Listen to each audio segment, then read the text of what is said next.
This original WSRE presentation is made possible by viewers like you. Thank you. Hello everyone, I'm Rameca Vincent Leary and welcome to this edition of inStudio. On October 10th, 2018, Hurricane Michael slammed into northwest Florida. And now, a little over a year later, the devastating effects of this Category 5 storm are an everyday presence. During this special edition of inStudio, we'll explore what has transpired through the lens of a documentary entitled Blue Tarps. Plus, we'll see what several organizations are doing to help those who are struggling to survive in the aftermath. Stay with us, we'll have more right after this.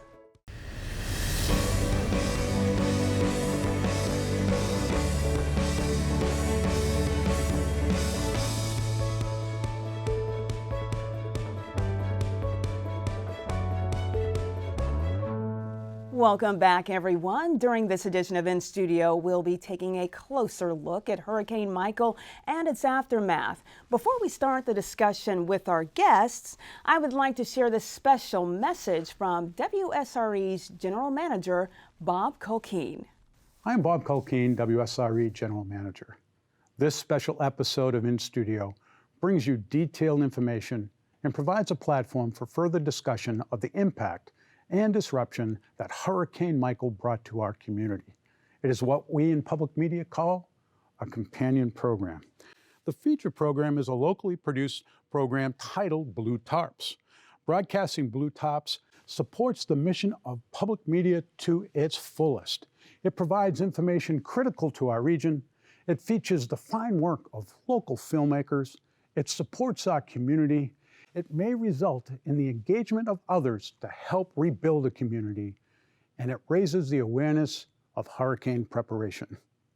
Thank you to WSRE producer James Roy for bringing this documentary forward for broadcast, and to filmmakers Carrie and Austin Hermann for capturing this story in dramatic and compelling fashion. WSRE is home to quality local productions unlike any broadcast outlet on the Gulf Coast. Thank you so much, Bob.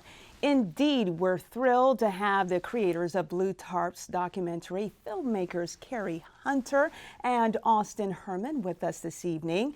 We'll be joined later in the broadcast by others who have helped in these efforts. But first, we want to start with both of you. So, Carrie, there's an interesting story behind this documentary. Why don't you elaborate for us? Okay. Well, thank you for having us here tonight, first off. So thrilled. Austin and I have been making independent films in the region for quite a few years, and we've been working together for quite a few years. And we actually went down to Apalachicola initially to work on a very different movie. We were going to make a documentary about the history of air conditioning, and we are still planning on doing that. Okay, please. But we put that on hold because when we were on our way down here, or on the way down to Apalachicola, we were shocked by the lack of recovery that was taking place all the way from Mariana down to Panama City. And we were both here during Hurricane Ivan in Pensacola, and we went through a very similar thing, but we were just amazed that it just seemed like it was a lot worse. And while we were starting the initial interviews of our other film, we started talking to local people that were saying that they felt like they were forgotten. They felt like they didn't have a voice. And they really wanted people outside of Panama City and Mariana and Apalachicola to actually know what happened, and that they weren't getting the reception from political leaders and from the media that you would expect for something that was this disastrous.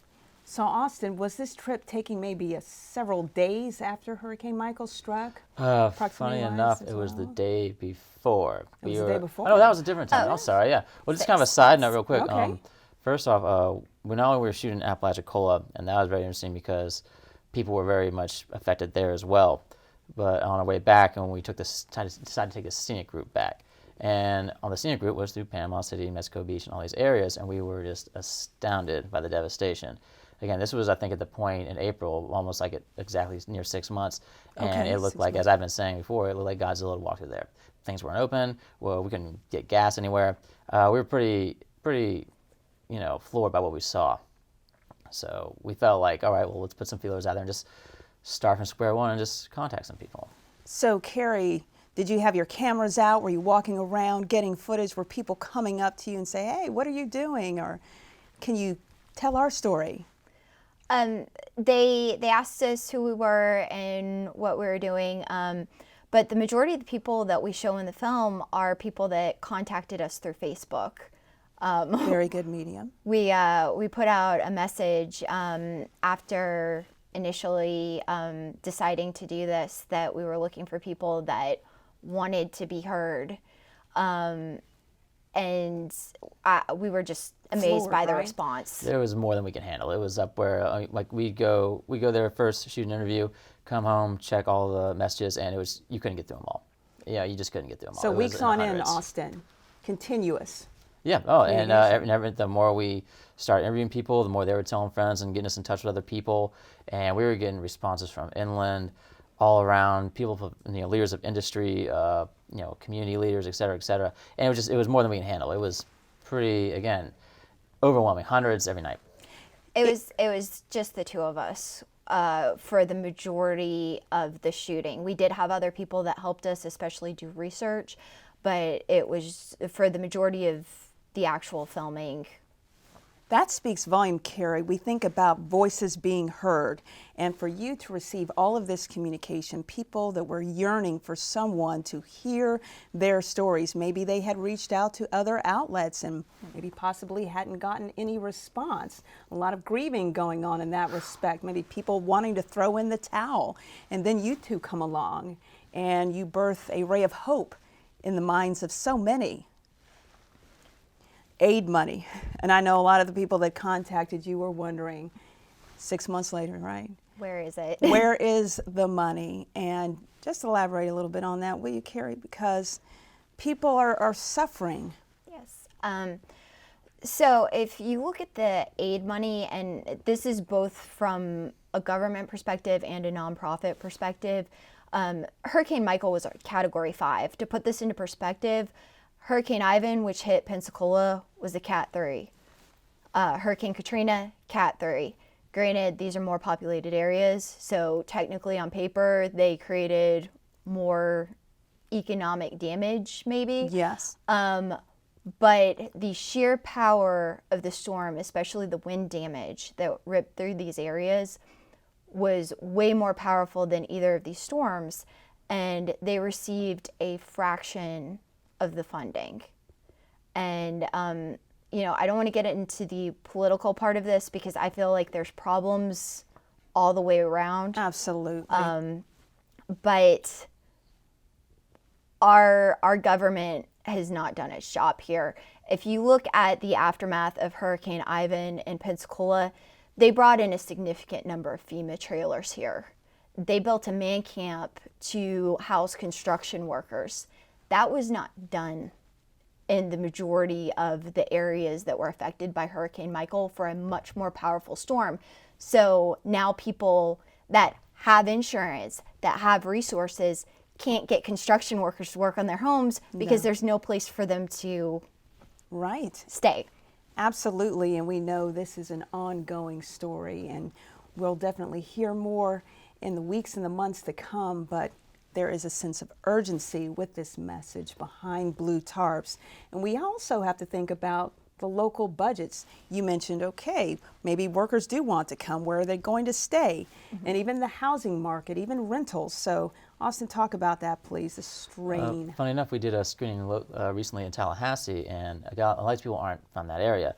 And a lot of people were wondering, well, why can't they get help? Why can't they get workers? What's the reason? What's the problem? They were just getting frustrated by the overall answer. And someone in the back, who's actually friends with some of the people we film, and is from Panama City, raised their hands like, no, you don't get it. There really aren't places for workers to stay. There aren't places for them to stay. We don't have the housing. If they don't have housing, they can't stay for long. And that's why she moved out of the city. And this is just a constant problem. It's been going on for 6 months. Lack of resources. Everybody's house they went to, you go to their house like, oh yeah, we just got our, sheetrock in. It's been 9 months. We were on a wait. And we got this many more months for this, and that was a constant trend we were hearing. Everyone's used to waiting. Everyone's used to playing the phone game. It was just a constant snail's crawl of a process. And one of the features in the documentary, and it really made me cry in a sense, because a lot of the people that have been displaced, many of them can't even afford a rental property to even live in an apartment these days, which is so astounding. So beyond the housing market, we think of a lot of people who are displaced in other ways. So Carrie, let's talk about other areas that impact that strain on the local budgets. A lot of the areas affected were very small towns. And because there was no housing, there were areas like Mexico Beach where people just left. So they lost a large part of their tax base. And one of the jobs of FEMA is to help pay for things like taking out the debris. And they didn't do that, at least not in a timely manner. So there were small towns that were actually risking bankruptcy.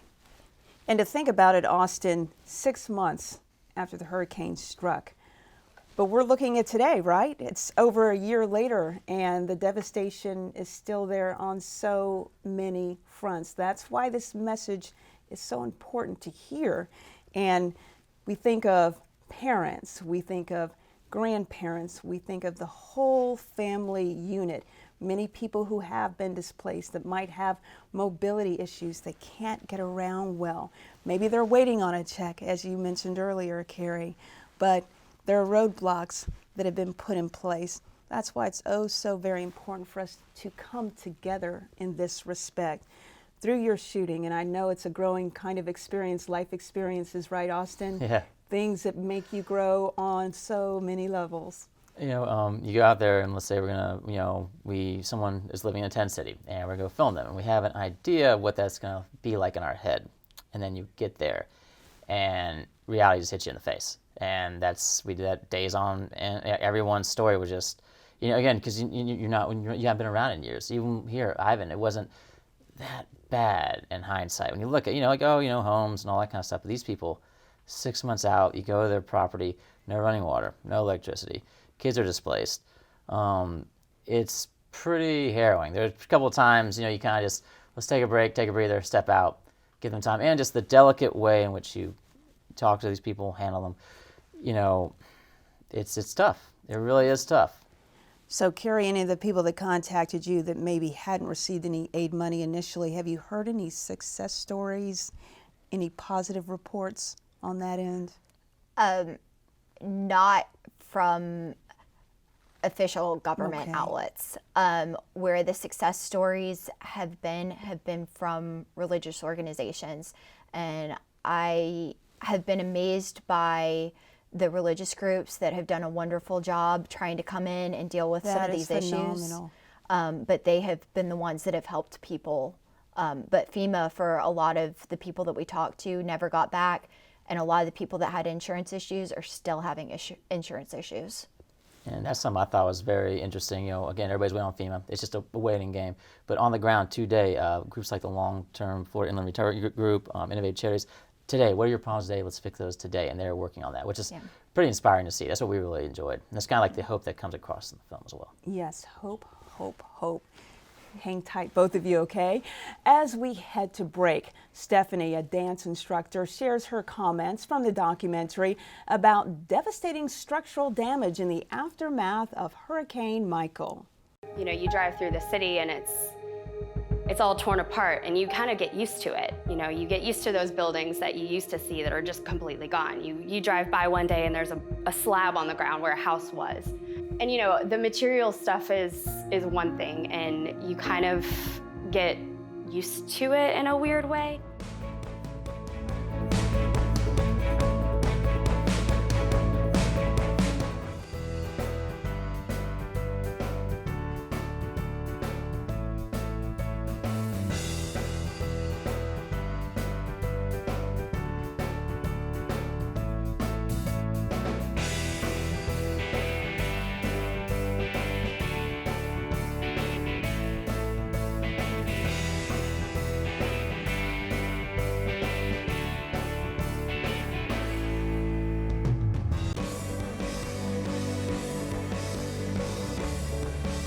During this segment, we're glad to welcome back Carrie Hunter and Austin Hermann, who worked very hard to bring us the Blue Tarps documentary. We also have Robert Arnold, Director of Innovative Charities, who's joined by one of his volunteers, Melissa LaRue. Everyone, we know how catastrophic the damage has been, and it's definitely taken its toll on the workforce. This is what Nathan, a medical receptionist, experienced. The office was actually completely flooded. The office manager had to tell me, we're reopened, but we don't have appointments. I said, well, do you think I need to look elsewhere? And she said, yeah, you're probably going to need to find another job. And I think that happened with a lot of folks. Devastating. Now, Robert, we know Nathan's story is quite prevalent. Please give us an overview of Innovative Charities, including how you help people with similar experiences like his. Well, we've had quite a few people from, especially in Jackson County and Calhoun both. We had a major outflux of people right after the storm, and then we had an influx of people from down south in Gulf County and whatnot. So the labor force has changed dramatically. And the numbers look good according to the latest government polls, but the way they do the formula. But the employer numbers, which are accurate, are people where they work, not where they live. We have a lot of people that are traveling from Jackson to Bay County because they can make more down there. And they can afford the housing in Jackson County, and the local Jackson County people can't afford as well. So people like Nathan would, move, do whatever, you do what you have to do. And we've had a lot that's left. We've got a lot that are still there that are struggling, especially with the higher rents. Housing is just ridiculous. Our rent's gone up. It's beyond what our local economic pay scale can handle. So we're actually getting more people that's needing help with the light bill and that kind of stuff because they're paying the extra rent. And that's why we have a lot that are just, they're taking houses up here, which we're already short of because they're working a better job in Bay County and that kind of thing. So it's a constant struggle for a lot of the people. Tug of war, yes. I could imagine. Melissa, I know that you are a volunteer, so talk about some of the other things that you provide. I know there are a lot of hungry people. Hey, where are they going to get groceries? Right. They come to us. We give away food every Wednesday in Jackson County, and we just opened up a food bank or a food pantry in Calhoun County as well. So they come and get food from us once a month, and we're able to help them with disaster supplies. We have blankets available now, and Farm Share gives us a different kind of food, yeah. Food items. We get food from wherever we can get it. Oh, absolutely. To give it away. And our food, the amount of people needing food has jumped dramatically. Considerably. Matter of fact, last month we set a record in both counties for the amount of households we supplemented food to. Yeah. What about housing, Robert? Is that on the table? It's the worst. It is the biggest problem we have. The base rent in Jackson County used to be $500. That was entry level, low level. Now it's $8 and $9. So that's why you have people working in Bay County living in Jackson County, because in Bay County it's $1,200 and $1,500. Okay. So you see what I'm saying? That's yes. what's creating the whole labor issue. The housing issue is the issue. There's so many people that are leaving now because they don't have they can't find a $500 or $600 house. There is none. It's non-existent. And they don't make enough money to pay $8 and $9, and the daycare and everything else. So Carrie, this lends credence to a lot of the footage that we will see in the documentary. When I viewed it, I was amazed. The apocalyptic scenes. A lot of these areas look like war zones, Austin. Yeah. It was. So with what we're seeing, still over a year after the hurricane struck and the housing market being the way that it is, blue tarps are everywhere. And some of the stories, and I know a couple that I can remember, when the horrible weather came, Austin, people received maybe mold damage, additional flooding, and it's back to square one. So those types of things can be very discouraging, can't they? It is, and one thing the feedback we've gotten from people who see the movie is, you know, when we made it, a lot of people see the Panama City stuff, and that's what they think is the big deal. And then when they get to the Mariana, because the movie almost kind of plays like a tumble down that hole. This is miles inland. No one and these are incredibly affected, almost worse in some ways. And people just don't see that coming, and they're really amazed by it. Again, it really sells home how powerful of a storm it was. And no one, again, it was declared after the fact. It was a Category 5. And that's just something that people don't really pick up unless they research and check it out on. The intensity of such a large storm. Carrie, back to you and talking about further inland and some people that didn't have running water, didn't have restroom facilities, living in dilapidated trailers and other things, just trying to survive. People that had medical issues, Austin, wondering where their medical supplies would come and waiting on money to come in to help support those needs. So yes, there is a lot of suffering, Melissa, right? Yes, there is. I know you hear a lot of stories, so why don't you share one with us? I know we talked about that a little earlier when we were in the green room. Personal story, or it could be personal story relating to someone whom you experienced, or maybe someone that even told you about an experience. We had an elderly lady in her 80s who needed help with her house. It was an older house, most likely from her husband had built it. He had passed, and we had set up to talk to people about getting them help at a what was that, a fair? A fair, yeah. Okay. So she came to us and she needed a lot of help. She had no running water. She was taking a bath outside by the hose, and she did have electricity, but her house was shifting, and not just a little bit, but there was a big degree of shift there. So we had went out and looked at her house, and we were going to see what we could do to help her. Right. And we weren't able to help her as much as we wanted to, but we did get her on a list for the long-term inland recovery group to get her help. And she ended up getting help down the road, you know. And sadly, Robert, condemned housing, people that just don't have a place to live. And I don't know if some of them might just sneak and try to inhabit that place or try to find somewhere else to go. And then I also think, Robert, about the types of jobs that are available, because we know a lot of obliteration.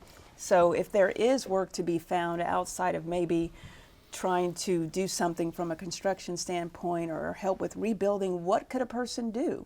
Well, there's service jobs, because a lot of these people that can't afford to stay are waitressing and working, and don't take anything wrong by that, but it's the service level industry. That's why you see all the restaurants and fast food places were the first ones to put up signs to want to help. Well, as soon as they opened back up, because a lot of those people had already left. They couldn't stay. They had no place to stay. A lot of them, you would be surprised at how many people we had quit their job to go to work with the tree debris cleanup people because they were paying so much. They were making big money to sit on the side of the road and watch these people pick up trees.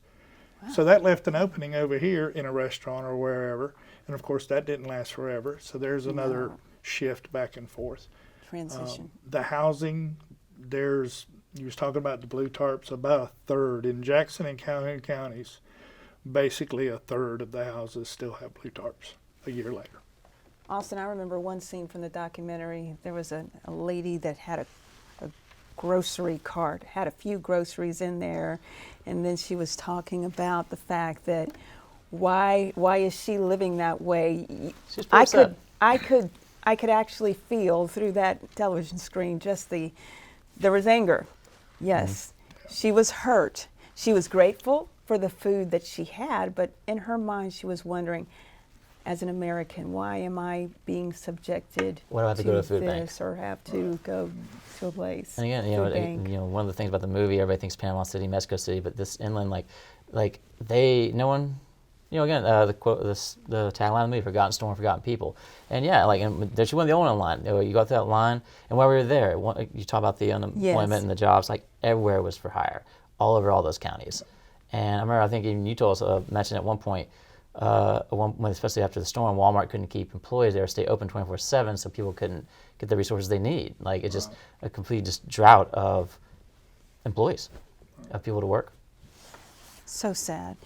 So Robert, back to you. What about training those that might need a job? Are there any services available in the counties that have been opening up for that? Career Source is really good about not only placing people, but putting them in avenues where they can learn, because that's part of the problem.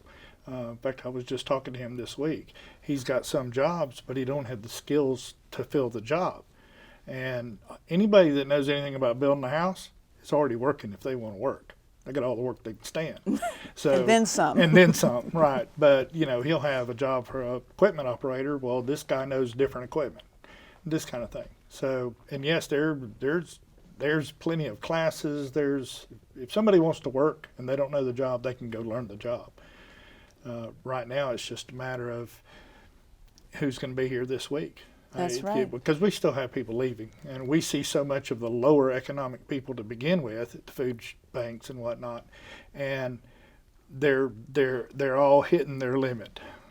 You know, sadly. they're hitting to the point where as soon as the cousin from Cleveland calls up and says, "Hey, I can get you a job in the Acme factory," well, then they're gone. They're gone. Because it's their best hope. I mean, you know, at this point. So Carrie, back to you. Behind that camera lens, the emotions flowing, why don't you share a couple of moments with us, either in relation to the suffering workforce or just the apocalyptic damage that you may have seen?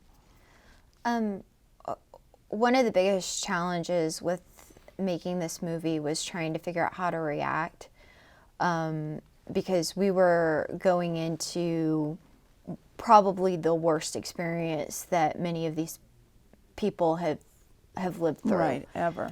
And, you know, when you meet an elderly woman that doesn't have electricity and, you know, she's welcome you into her, what is the best home that she can have at the time, and she's still like trying to keep an upbeat attitude, like, but at the same time, like, you can tell, like, she's really internally, it's hard to figure out how exactly to react, because a lot of people really do have a great sense of humor about what's happened. They'll make jokes about it, but then it'll all of a sudden turn, and then they'll start talking about how scared they become every time it rains and they hear the flapping of the tarps during a thunderstorm.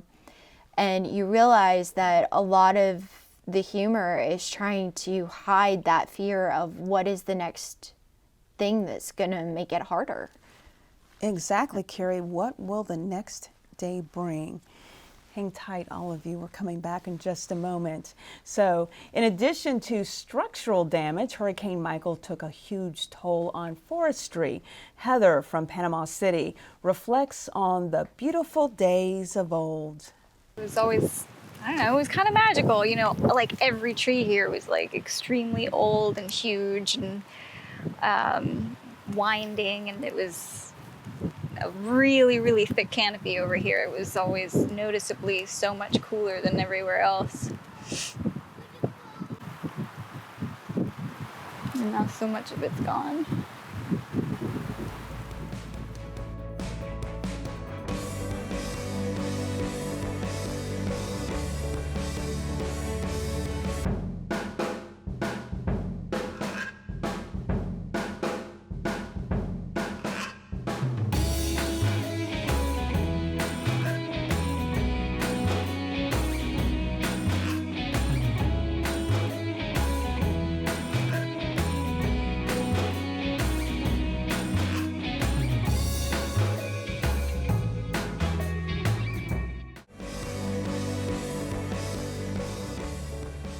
We're back. During this segment, one area we'll focus on is Hurricane Michael's impact on children, including how they're coping. As Anthony, a concerned father, notes, it's a daily process. I can definitely tell, like, especially with my oldest daughter, that a lot of the stress is getting to her. So I don't know. It's hard to tell them everything's going to be okay when you don't really know yourself. Is there anything about the storm that you want people to know? Well, it was crazy. Michael destroyed almost everything. You are the worst hurricane, Michael. Plus you have work stress on top of everything else, and dealing with contractors and insurance and everything like that. But I mean, the kids have been good. It hasn't really, they haven't had meltdowns or anything because of the hurricane, but I can definitely tell that it's affecting them. So impacting. Now we're continuing the discussion with filmmakers Carrie Hunter and Austin Hermann, including Robert Arnold and Melissa LaRue from Innovative Charities. So after viewing that clip, we also wonder how students are coping from an educational standpoint. Melissa, in the midst of your volunteer efforts, what have you seen? Well, we have a lot more PTSD in youth now than we did have, especially when it starts storming. If the wind starts getting up a little bit, you can see the anxiousness coming. We also have over 800 youth who are misplaced or homeless. So, you're either living with mom and dad and sister and brother and aunt and grandmother and grandfather. So the housing situation has kind of ballooned where there's more people in the household. So it is more difficult to cope.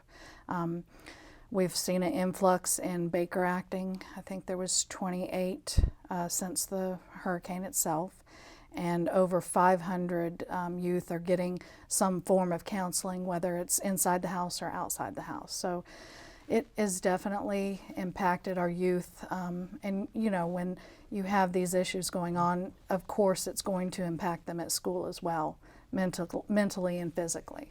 Robert, it's interesting, post-traumatic stress disorder, a lot of times people would say, oh, it's only for people who might be a little bit older. So we must dispel that myth, right? Oh yeah. The kids are, and we see it in both the kids and the parents. We hear the parents talking about their kids. Every time a thunderstorm blows up, the kids get, come sit by mom and this kind of thing. When the kid puts down the video game to come sit by mom just because it's raining and the wind's blowing a little bit, it's a typical Florida thunderstorm. Well, that tells you right there what's going on inside the child. And have those triggers, don't you? Yeah, and those numbers that she gave you was simply Jackson. Yes, just Jackson County. Right. County, Bay and Gulf is just as bad. Yeah. It's the same symptoms in the whole swath of where the hurricane went. So what about schools? And I know there are a lot of colleges and universities and other areas that really stepped in from an educational standpoint to help these young people continue with their learning process, their journeys, whether elementary, middle, high school. So talk about that a little bit, Robert, please. Well, there's quite a few teachers that I know of at the high school in Jackson County that are stepping up, tutoring kids in the mornings. They've really been a push toward, let's see what extra we can do for these kids, especially the ones, because there's so much more counseling going on.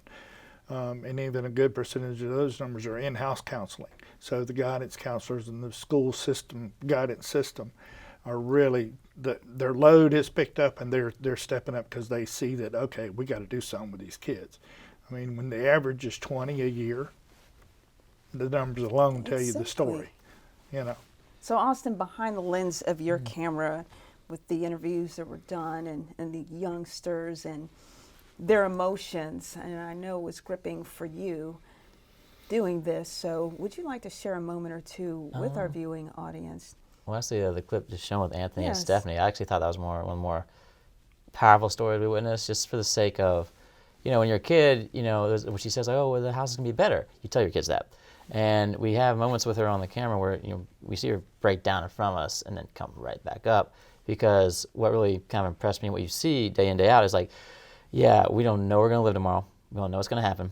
Got to tell we paint this picture for the kids, but you know what? They still got to go to soccer practice, still got to go to school, still got to go to gymnastics, and they still got to keep living their lives. And I feel like that's I was very, very blown away by that.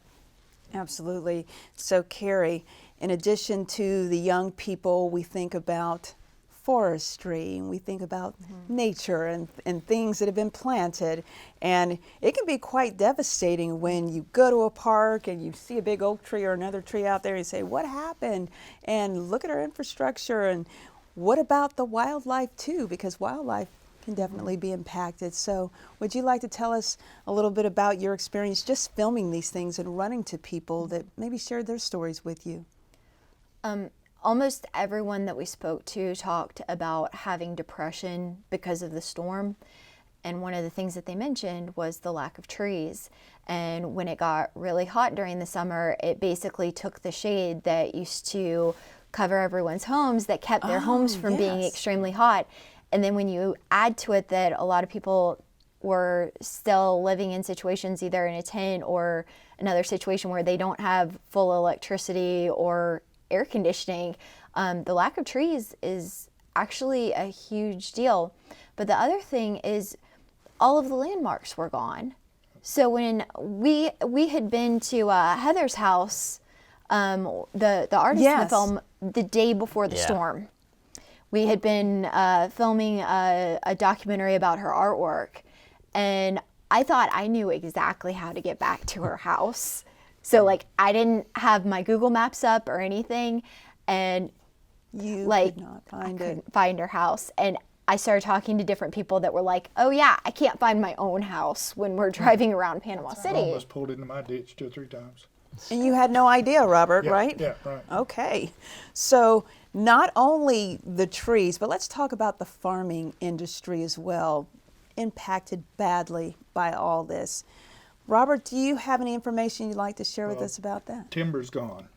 The timber in that swath is just gone. There's no, and that's such a long-term crop that you're years away from, and there's a Rubio, I believe, is one that got some grant money coming out. In other words, there's help on the way, again, on the way, but timber is such a long-term thing that the people that work in the timber industry, it's a matter of time, because there's only going to be so many trees to get out of this path. Farming in general, cotton, all the cotton was gone last year. It blew all the cotton away, just blew it off. Half the peanut crop was gone. Awful. And you'll see some of that in the documentary where Bud's talking. There's a whole lot of farmers that just quit. They're not, because farmers run on a you loan them the money, they plant the crop, they harvest the crop, they pay the loan back, and they get the rest. That's kind of how farming works. Right. Cattle producers, this is big cow-calf country, which is calf producing. There's a lot of them, me included. I only had a few, and I sold them off. They stayed there for a month with no fence, and I finally called up and said, bring a trailer. I couldn't have time. I didn't have time or the money to fix the land enough to hold a cow.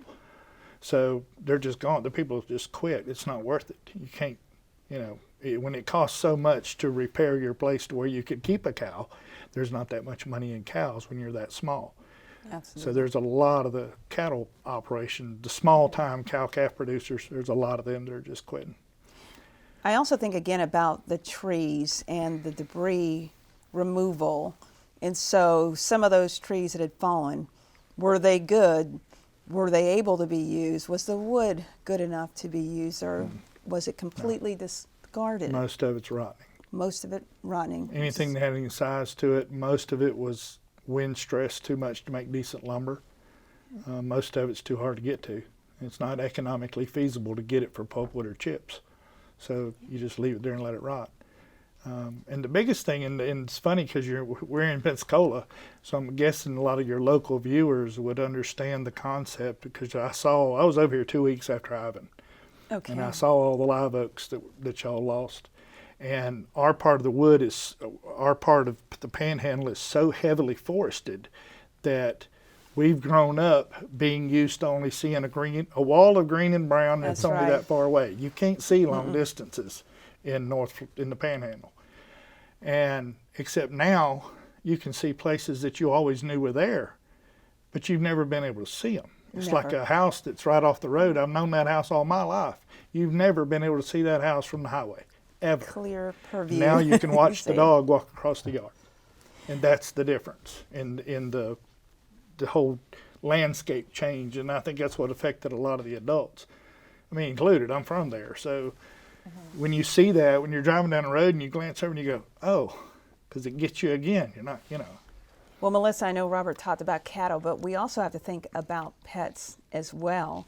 So I don't know if that's an issue that has been an area of huge concentration as far as the media coverage and people just thinking about that, but also from a personal standpoint, someone that may have lost a pet during the storm, that could have impacted them and maybe caused depression. It could have very well. And there were a lot of displaced animals as well.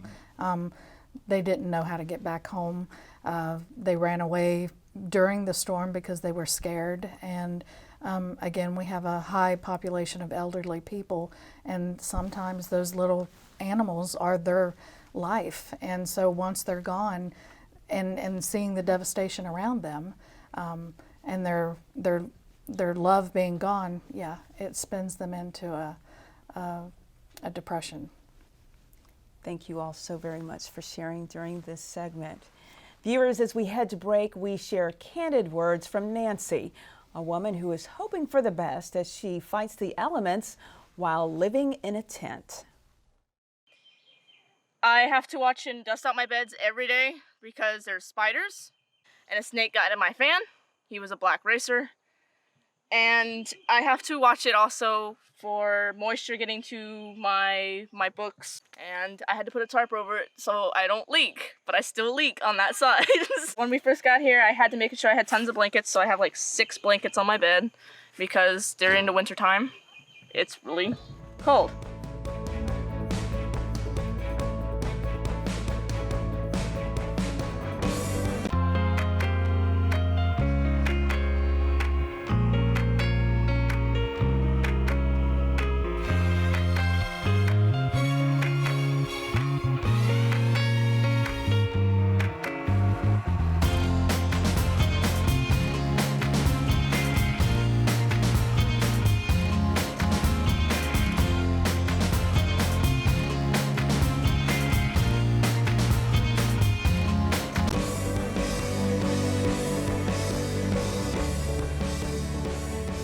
Because I mean, everybody's busy.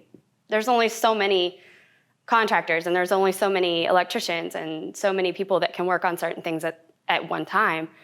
So we've had to just kind of wait. And I think that's the case for a lot of people in town. You know, you still see blue tarps everywhere. People have had their houses gutted, and they're just sitting there waiting for it. All right, you just heard from Stephanie, who's been searching for quite some time to find labor. It's a recurring story that's echoed in the hearts and minds of many. During this segment, we're joined again by filmmakers Carrie Hunter and Austin Hermann, including Robert Arnold from Innovative Charities. New to the segment, we have Anita Halling with the North Florida Inland Long-Term Recovery Group. So Anita, after hearing Stephanie's comments, what is your initial reaction? Well, sadly, it's a common story. We've had numerous tent families that have struggled. I can't imagine living in a tent with a family with children. The elements alone, you know, are devastating. But then you add, like she said, spiders and snakes, raccoons, coyotes, getting into your food daily, trying to prepare food for your family daily, trying to wash clothing, you know, bedding. It's a struggle. So Anita, I know that you and Robert have worked closely together. Let's hear some of the distinguishing aspects of the organization. As far as North Florida Recovery? Yes. So it was formed, a nonprofit was formed for Jackson and Calhoun County when we saw the need. Okay. So many people needed those resources. And we like to serve as a connector between, you know, the client, you know, the people and the resources. Speaking of which, some of the resources that you offer, would you have the food, the clothing, things of that nature? Medications. Okay. Personal hygiene, and then even to, you know, contractors who are willing to work in the recovery efforts, you know, to be fair pricing and to, you know, to be local contractors, and supplies. You know, supplies were such a huge demand. Anita, you raise a good point. Robert, price gouging, we hate it. It's devastating. Oh, yeah. we cringe when we hear the word. And it happened that fast. I mean, immediately after, they were still restringing the place because we lost all electrical. I mean, they had to totally restring most of Jackson County. But as soon as crews could come in to start cleaning up, I had a friend that actually called me up and said, hey, because she knew I knew her house and everything, she says, I got a guy here that wants $30,000 to take this tree out of the way. Oh. And I'm like, I know which tree she's talking about. And I'm like, no, you run him off. Because no, you know. And That's we had a lot of people show up doing that. And there was a lot of good. There was a lot of companies came in. There was a lot of volunteers. We've had a lot of volunteers show up and help.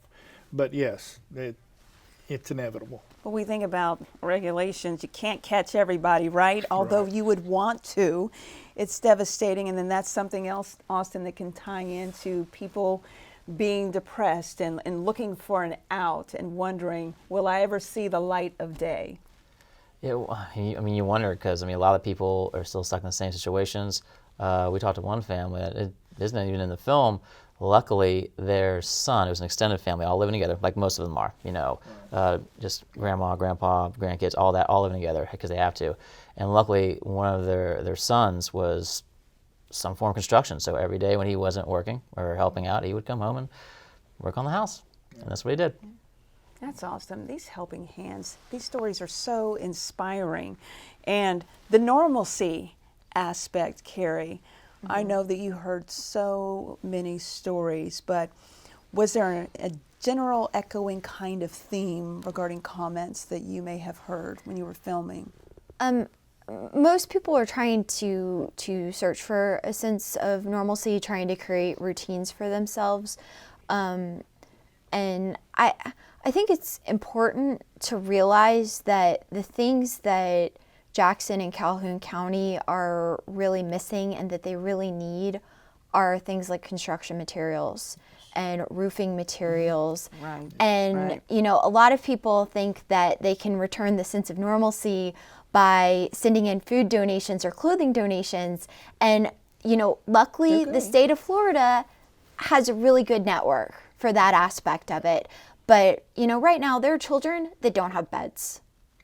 There are elderly people that they still have massive holes in their roofs and they're not capable of physically getting on the roof and doing it themselves.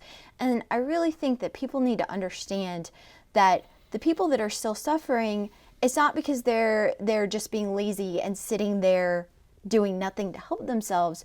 These are the most vulnerable people in our communities. These are elderly people. Yes. These are women with small children. You know, the young men in our communities are doing great of stepping up and trying to help, but there's a lack of resources, there's a lack of funding, there's more that needs to be done to help. And Robert, you're right. A lot of times people will think that their hands are tied. They're sitting there, and like you said, no complacency because they're working and they're trying to get things started, but there's so much a person can do if they have mobility issues or they don't have the materials, as you stated. So the Rays of Hope, the organizations that come forward, the churches, the individuals that will actually assist in these efforts, we need more of that, don't we? Oh yes, we need definitely more volunteer groups. And the materials is a big thing. The materials and money is the issue because there's, when I said a third of the homes still have tarps, you're talking about the third of the homes of 2 whole counties. You're talking thousands. That's right. You're looking at 6,000 just in Jackson alone. That's probably still got a tarp on it. That's probably been re-tarped by now at least 3 times because the tarp's only good for about 3 months and it'll leak. It'll blow off or leak because the sun bakes it apart. And so you're talking about homes that have already been re-tarped multiple times. They've leaked multiple times. We're losing them because they've leaked so long now that we're going to lose the house because we couldn't fix it soon enough because we didn't have the money or the materials. And at this point, you know, a semi-load of shingles would be great. A check to buy a semi-load of shingles would be great. We don't care. Right. I mean, seriously, because there's just way more need than can be met that fast, you see. And one thing I think about, Anita, what if someone does have some work that's done on their home and the insurance money comes in and that covers part of it, then they have a mishap, then what? They're out some money. Where are they going to get the additional funds that they need. And so that's another kind of harrowing scenario that probably crops up, does it? Oh, yeah. Absolutely. And then also the lack of insurance. You know, a lot of people may not have had insurance, but even those who did, didn't cover wind. You know, no one had a wind policy. No one knew, you know, that we needed this. And the majority of the damage was wind. So some insurance didn't pay in that aspect. And then, again, the price gouging. We have an 86-year-old lady. A contractor charged her $92,000 to restore her entire house. It was home, regutting, electricity, the entire home. But then he disappeared. He did the roof and a few things and disappeared. Yeah. Did she pay up front? She paid it up front with a lot of her money. Insurance paid partially. But she's out there. That was her life savings, you know. Yeah. And there are a lot of stories out there like that. There's so many stories like that. And then we had a call just on Wednesday of the young couple with some young children. They're finally getting their home back. They still need their roof done. You know, even though they did have a little bit of insurance money, it wasn't enough for the high estimate they received. They were laying in bed. We had the rainstorm come through. And she said she was just thinking, oh, I hope this tarp holds. And within 5 minutes, it just came through. And they were soaked in their beds. Yeah, the whole ceiling came down. Yep. Now, I know, Carrie and Austin, you were behind the lens doing the shooting, but I must ask each of you, Anita and Robert, Anita, starting with you, the importance of this documentary to you personally. I see these cases, you know, over 2,000 cases we have. It's getting the word out, letting people know that we are still in need, that there are people that are still struggling every single day, that we still need help, that we do feel like we are forgotten. And that's not a good feeling. And Robert, echoing and just segueing over to you in this respect, the importance of the documentary to you as an individual. It's getting the people outside of the area. I even read a report one day where South Florida was even thinking, oh, well, they're okay, you know, and much less the rest of the country. And the people don't realize that we basically had an F3 that was 40 miles wide. In essence, I mean, to put it in a perspective that Tornado Alley people could understand, I mean, that's basically what we had, if I remember the speeds of the scale, but because it just wiped out everything within that path. And it's just so much devastation. That's why it's so hard to, we're going to fix it, yes, but Absolutely. It's a long time coming, and it's going to take a lot of help. It will. And Carrie and all of you, the interesting thing about a show like this, we never know who's watching. All the supplies that we have talked about that people need right now, I know there's some good Samaritans out there that are going to lend a helping hand. Now, Austin, there are so many ways that people can give of themselves, right? It's not always from a dollars and cents perspective. So let's talk about some of those other ways. Just one thing I noticed too, going to a lot of screenings, was the response to the movie. You go out there after the screening, all right, does anybody have any questions? All the hands go up, and everyone's just angry. Like, why hasn't people seen this? Why hasn't Congress seen this? Why hasn't local legislature? And I'm like, well, that's why we're doing it. Get the word out. So we're here on a show like this right now. It's like, people need to see it. I mean, it's obviously still going on. We're over a year now, and it's still a problem. So getting the word out, it's the biggest thing. You'd think you would do something like this, and tomorrow someone would hear, but no, you got to pound the pavement. You got to pound the pavement about it. Well, I'd say send it up the chain. Yeah, exactly.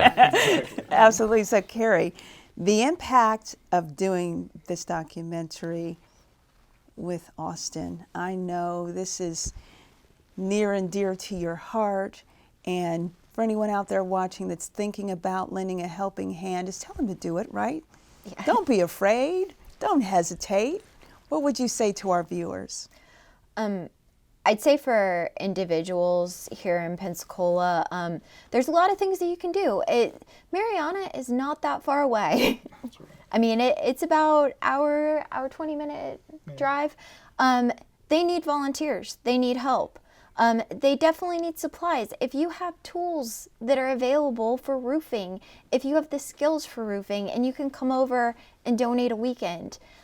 They have been building beds for children because there have been children that haven't had a bed for the last year. And they've been building beds for kids to get them up off the floors. and we're about to go into winter and they need help with this. And if you're a business owner and can do any kind of sponsorship, especially for those of you out there, I deeply believe that part of our duty as Americans and also part of our duty as Christians is to take care of the poor, to take care of our neighbors. And people that are suffering, these are not people in another country. They're right here. They're right here. And, one weekend, you can go over and do so much good. And it might only be a few hours, right, Austin? What if somebody says, well, maybe one day or a few hours, whatever time you can give. Time is precious. We all know that, don't we? But reach one, teach one. The time adds up. A half hour, an hour, 2 hours. It all does. Now, Anita, I just would like for you to share your thoughts to our viewers. What would you tell them in reference to Blue Tarps and your experience? Well, I would say that any time that you can volunteer, whether it's a Saturday morning, anything that you can give, anything will help. There's so much to be done. Just don't forget. Share this story and remember that there are people that are still struggling. As you're in your warm bed at night, there are people not in a bed. As Carrie had mentioned, we're delivering 170 beds in the next 2 weeks to children who are still on the floor. And this is help from Georgia. Georgia sent these beds down to help us.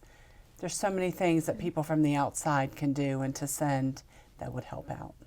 All right, you heard from everyone, and I would love to thank all of you for joining us this evening. Thank you so much. And viewers, I know I learned a lot. So folks, as we close the show, I want to thank all of our guests for joining us once again. As a reminder, the Blue Tarps documentary will air Wednesday, November 27th at 7:00 p.m. right here on WSRE. It is must-see viewing for everyone. And our hope is that much more help will come to those impacted by Hurricane Michael. I'm Rameca Vincent Leary. Have a good evening, and remember to keep it locked in right here on WSRE, PBS for the Gulf Coast.